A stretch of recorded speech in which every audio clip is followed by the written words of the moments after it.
the massvacation.gov website, the Commonwealth says there are currently 40 licensed wineries in Massachusetts.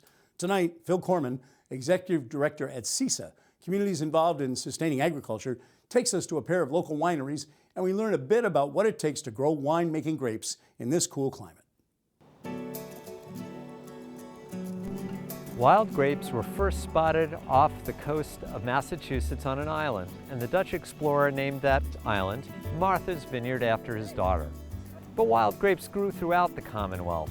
But it really wasn't until a Concord native developed his own hybrid, a Concord grape, that we started to have good grapes on our tables, preserves, and even a good sweet wine.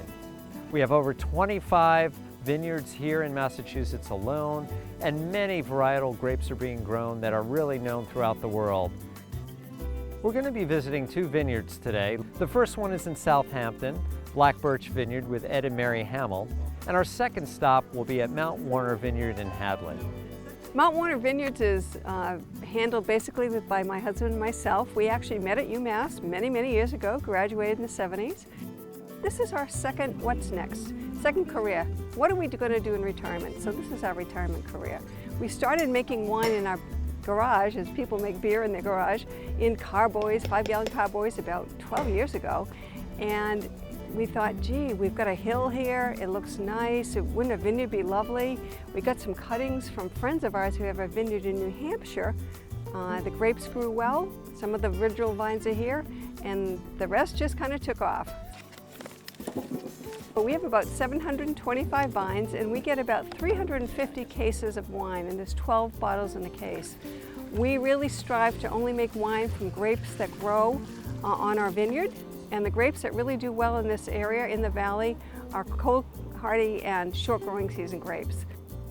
We bought this property about 15 years ago, and it's lucky for us that it's sandy, because we were able to plant the grapes in this ground. They do very well because the soil is very sandy and it drains well.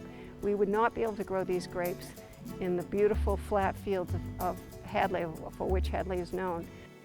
There's such an interest in doing things local. We're very proud that we can say all our grapes are local, and that we only are making wine from grapes that we can produce. And I think there's a tremendous opportunity for more vineyards to be popping up in the valley, of which there are a number that are now coming along, and it's great because we all support each other, but we're all doing something just a little bit different. Well, this is an old dairy farm, and Mary and I were fortunate enough to be able to buy it in 1992. It's 80 acres. We started with 110 vines, strictly as amateurs, and one thing led to another. We started making some wine. We did very well in some competitions, and decided to go professional. This year we're projecting 2014, the crush is currently going on. We're projecting it will probably be somewhere around 35,000 bottles. So we're increasing our sales, and everything that we take in the business, actually all the money goes back into the business.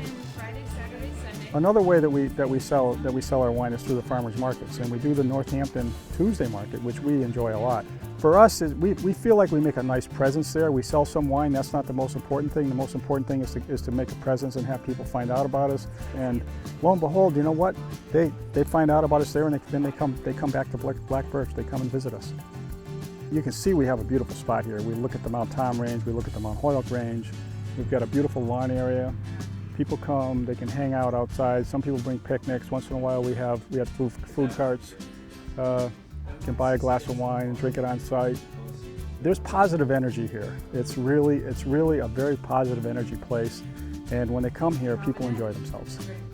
I think that over time, honestly, we actually have the climate, the understanding, the new grape varieties to create an actual wine region here, which would be really awesome. I think we can do it.